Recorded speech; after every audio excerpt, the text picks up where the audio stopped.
Okay, so I'm still using a marker. And what I want to do is draw a line straight along the bottom, about halfway.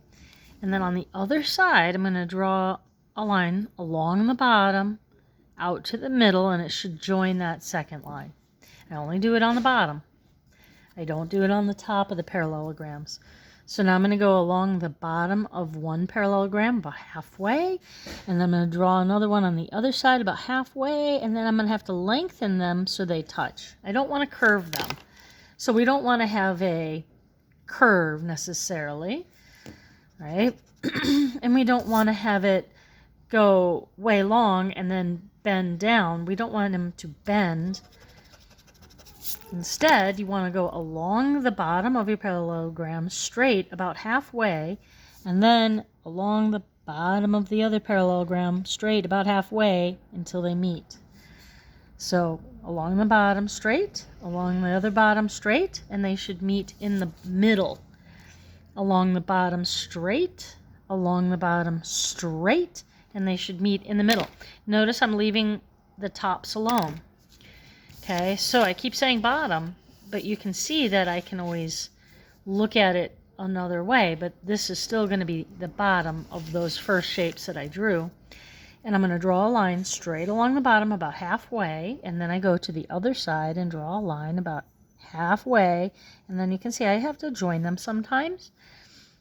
So I'm going to go about halfway and about halfway. Now, what you wouldn't want to do is go too far, because then it sticks out and we don't want that.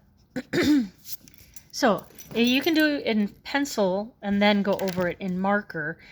And that way, if you make a mistake like this, if you go like that and go too long, then you can always erase the mistake and then go over it in marker.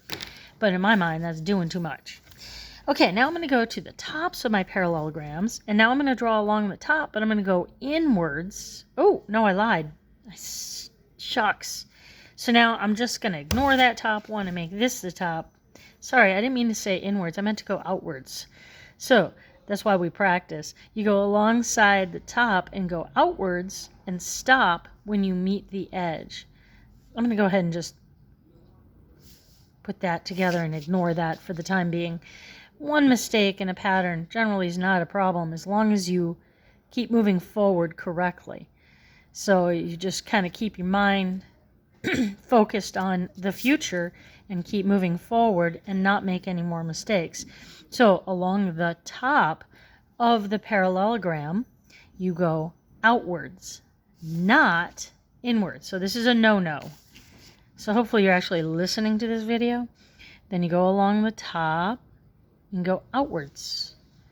And you go along the top and you go outwards. So it should angle upwards. They shouldn't be going straight across. So this is a no-no. That's not how it should look. It should be angled upwards because the parallelogram, the first lines that you drew were done correctly at an angle upwards. So now I'm along the top, along the top, along the top, along the top. So now I'm ready to go to the next video, part 3.